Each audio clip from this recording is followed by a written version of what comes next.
बेटी बचाओ बेटी पढ़ाओ, बस इतना ही सेंस है बोलने के, मतलब कोई सांस होती बोलने के, बुला उठा के भाग दो। अपील लेके गए थे मंत्री तो रहे 1 सेकंड जहाँ उसकी बेटी उसको तोड़ के मिलेगी देखो उनको उठा के भाग दो। क्या है कि उसने सेंस बोलने की, किसने बड़ा मंत्री हमने बड़ा है, जब हमारे सुनो क्या खतर मंत्री बना रखा है, इस पर क्या मंत्री देश को खिला बना रखा है। हाँ, और जब बड़ा सिखाना नू खो जाएंगे कदे वापिस मंत्री बने जाओ और डरता को नहीं आ जाएगा, देखे उन्हें कोई और है। हाँ, स्कूल उस तरह को लगा जिस दिन वो आके माफी मांग लेगा, बेइज्जती कर रखी है।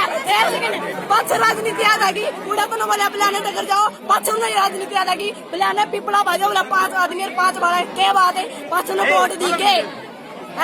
पाँच को करी सीधी जाओगी, पाँच राजनीति याद आई, पाँच क्यों अंडा बाजा खेता को कितने प्रीस कितने तुम्हारे सरपंच ने ठगी लाओ बिला चाल मेरे के लाई बिलाई मान जगह पेड़ के हो गया पहले भाग गए थे उनके तरह बेइज्जती कर दी, घना छतरी है तू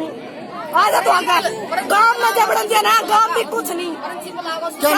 कदम माफी मांगेगा और इनकी जिनकी बेइज्जती कर रखना जोड़ के माफी मांगेगा। क्या नाम है? जब बेटी बचाओ बेटी पढ़ाओ था तो इनकी रिस्पेक्ट क्यों नहीं करी, इतने नारे यहाँ पे जोड़ जोड़ 6 सेकंड रुक जा, जब ना वोट मांगने जो हाथ जोड़ ले फिर उड़ा स्टेज पे दीते रखा था, क्या बात है देखा उससे स्कूल में बढ़ा कभी नहीं बढ़ा और खोल लो ताला खोलोगे कभी नहीं बढ़ा, कभी भी नहीं बढ़ा, देवा गांव का बेचारा है और कहोगा अपना घर में मंत्री क्या बोले बोले डकर जाओ वो देखे उस पर के आगे दिखा तू जल्दी तरह की मां नहीं पढ़ा दी ना करती।